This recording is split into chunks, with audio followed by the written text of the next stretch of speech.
Hi, my name is Jill Wilson from the Equality Practice, and thank you for joining us today at Including Me. My guest today is a man I have known and admired for over 20 years. He is held very fondly in the hearts of both my eldest son and I, as he was our most amazing GP. 5 years into retirement, he now concentrates on and has rekindled some of his own great loves, the love of writing and the love of cinema. These days, the BBC make use of his breadth of talent as he critiques films for the grand and appreciative audience.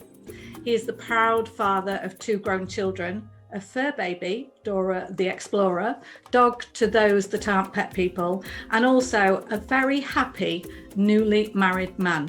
Dr. Sudip Bhaduri, welcome to Including Me. That's very kind of you, Jill, and I wish my wife would say the same as you've just said to me. I'm sure she will, but I've known you 20 years and you've been smiling at me in all sorts of different situations, so we're really appreciative of you. So, Sudip, what inspired us here at the Equality Practice to do something like this, to create a platform like this, was the fact that some of our colleagues and our friends were very affected by the rise of the Black Lives Matter movement in the summer of 2020. I understand that has affected you as well. I can actually go back to when I was a child. My my late father was an orthopedic surgeon in Manchester for many years in the 60s, and he applied to be a consultant in 1969, 1970, and he never got it, to the shock and horror of all his colleagues who admired him for the work he did for the community and for Lancashire Cricket Club as well. He never got it, and he told me straight because of the colour of his skin. He didn't get the recognition that he deserved for all the work he put in for many years as an orthopedic surgeon. So he went into general practice. I was the very first Asian at my grammar school in Manchester, and that brought stigma. And the only way I proved myself was to actually beat them on the field of play in running and in cricket, and I was accepted. And I still feel to this day that people from different races have got to prove themselves unfairly or fairly, that they can be as good as their counterparts, the white counterparts. And this stigma, sadly, will exist for quite some time.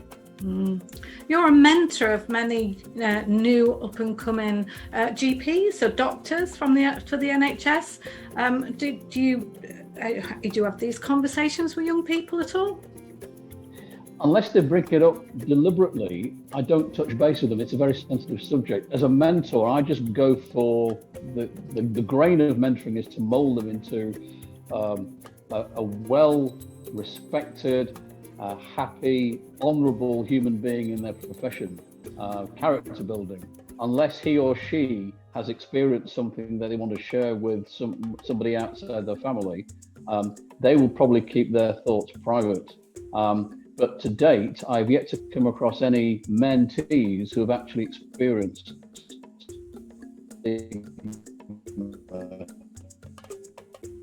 then you might find that some people are afraid to share their thoughts because they feel embarrassed and ashamed about it.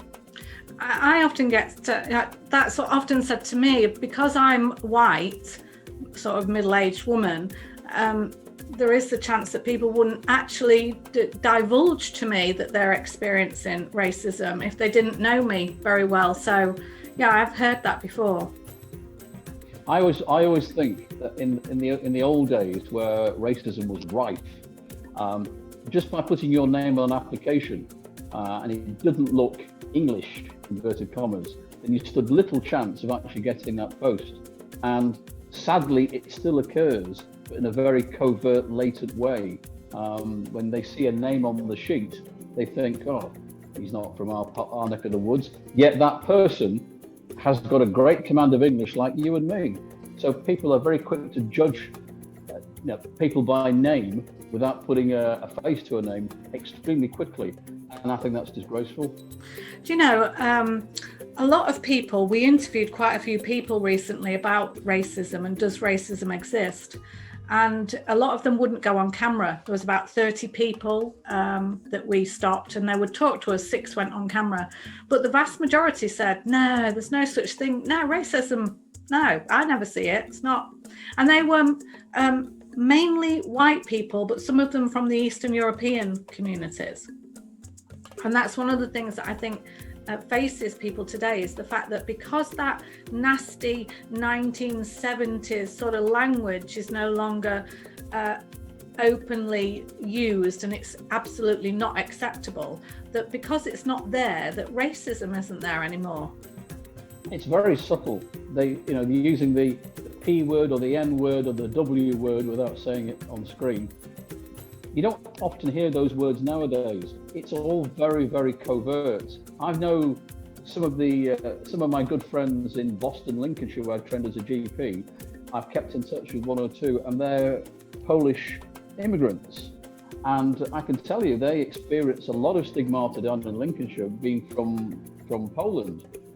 Think about the virus which has affected the pandemic across the world. How many Chinese people across the world have experienced racism because they've been told by certain politicians it's the Chinese virus, and they label anybody from China, you're the guys who spread the virus, and that's a form of blatant racism, and that's ignorance, pure ignorance, fed by fake news and fake propaganda. What can we do about the fake news? I mean, have you got any thoughts on that? I think it depends on the channel. I mean, there are certain media platforms, which I will not mention. Clearly, they're out to stir up the hornet's nest. And the outgoing president will no doubt use these platforms to demonstrate that he still believes that certain things he says is correct. And sadly, they still exist. You've heard of, is it QAnon and another type of media outlet? They will actually promote the wrong news to people. I think it's very important for the younger generations to be told by their peers and by their elders that the channels they should be watching are, for example, Sky, BBC, CNN, CBS, MSNBC, Al Jazeera. All these are commendable. 1 or 2 I will not mention. It really is up to the leads of the families to tell their kids, this is what you should be watching. And sadly, the racism card in certain parts of America, they were fed all this from their previous generations and their previous ancestors, and it's just common theme to tell their kids, oh, this is how we describe these people. How do we educate these people? Is it school's responsibility as well? What do they put in their curriculum? I personally think in Britain, there should be part of the curriculum should be educating young children about racism. That should be a subject on its own. If you want to bring BLM or any other colour of skin into the equation, it should be part of the education system. It has to start at a young age. How old? So long as the kids can understand good English, they can compose sentences and they can get a gist of what's going on. They see this in the magazines, they see it on TV all the time. Surely, then the education system can wield a magic wand here. It's a trick up their sleeve to bring that into the equation big time every year. A lot of people have said to me that Black Lives Matter is not really something that the UK population should give sympathy to, because what's happening in America isn't happening in the UK. And to be fair, a lot of people that have said that to me are people who would never be the people who would suffer from racism. I think it's correct, don't you? We don't suffer in the same way that people in America do. So what are the subtle what does racism look like to you, Sudip?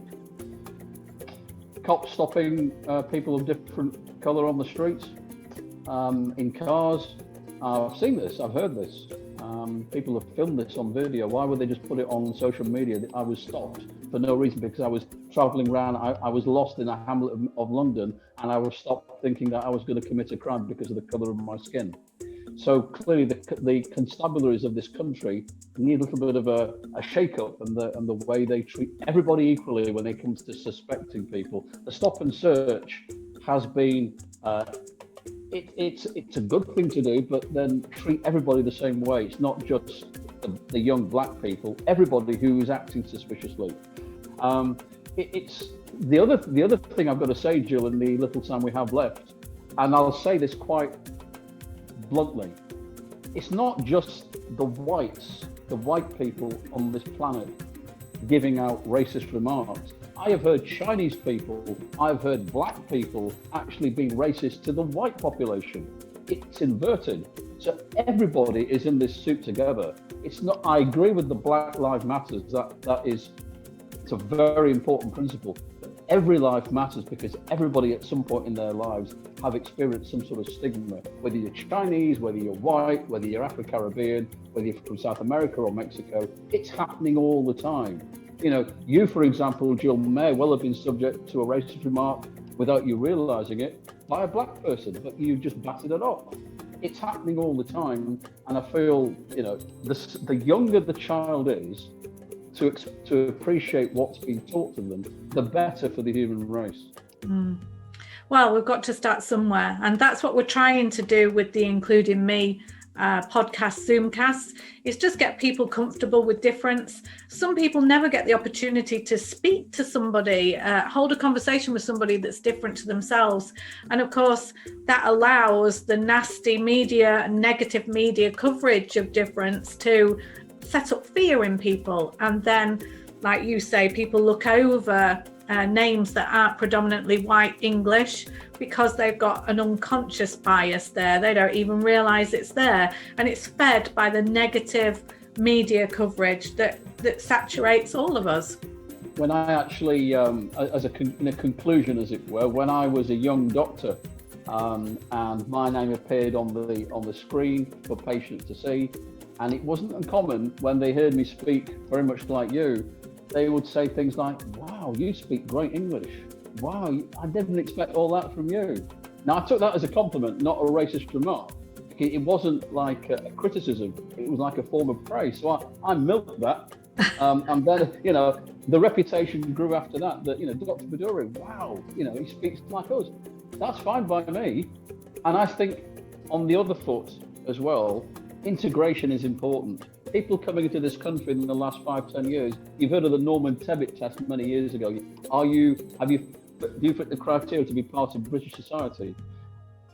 I mean, people will brand that Tebbit test as a bit racist as well. It's vital for people who come into this country to integrate as well. They can't stay in hordes because that breeds fear amongst the local residents and it breeds racism.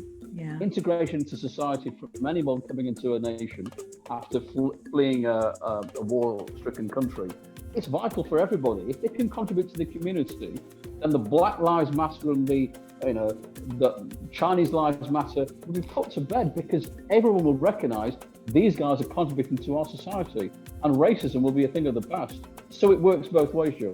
Let's hope so.